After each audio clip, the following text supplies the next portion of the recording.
Dans la création de l'homme, au commencement, un grand facteur a été en suspens. Peut-être était-ce le facteur le plus important. Et il a été suspendu en attendant la période d'essai et l'épreuve de l'homme.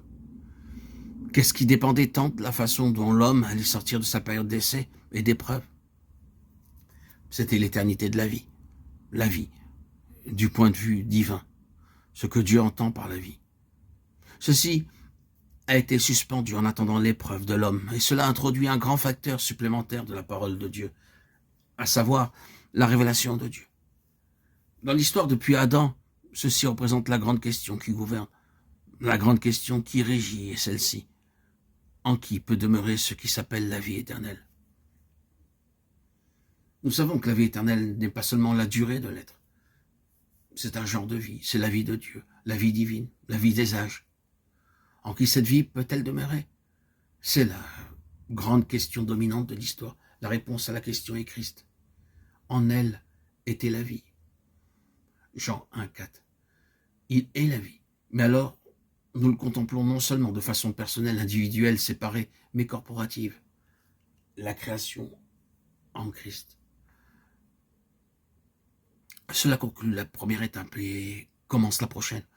Jusqu'à ce point, dans toute la mesure où cette époque actuelle est concernée, tout est une grande question. Dans cette période de rédemption introduite comme une seconde ligne de l'arrangement divin, toute la question de notre réponse à l'appel de Dieu, de notre acceptation du Christ et de notre union avec lui est en balance.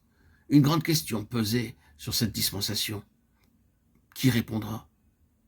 Il a dû dire à beaucoup de gens, vous ne voulez pas venir à moi, Jean 5,40. La question est résolue une fois que la vie se trouve en dedans. Vous avez commencé au point où Adam a chuté et vous avez été immédiatement élevé hors du trou, hors du fléchissement, hors de ce fossé. Vous avez été amené là en Christ et vous êtes introduit exactement dans la ligne droite du dessein éternel qui, dans sa réalisation, sera un univers rempli de Christ pour une dispensation de la plénitude des temps, de réunir toutes choses en Christ. Êtes-vous en train de vous demander de quoi s'agit-il? Si vous n'êtes pas encore au clair, cela peut être dit en très peu de mots. Il s'agit d'amener en vue la grandeur de Christ, c'est tout. Or, nous avons besoin qu'il nous arrive par la grâce de Dieu ce qui est arrivé à cet homme qui fut amené à cette conception de Christ, toujours croissante et inépuisable, qu'était l'apôtre Paul. Nous rappelons ses propres mots lorsqu'il plut à Dieu de révéler en moi son Fils. Vous avez pu entendre tout ceci et cela a pu sembler plus ou moins merveilleux. Vous pouvez connaître la vérité d'une manière intellectuelle. Mais il y a toute une différence entre cela et la façon dont Paul l'a connu. La manière de connaître de Paul apporte l'émancipation.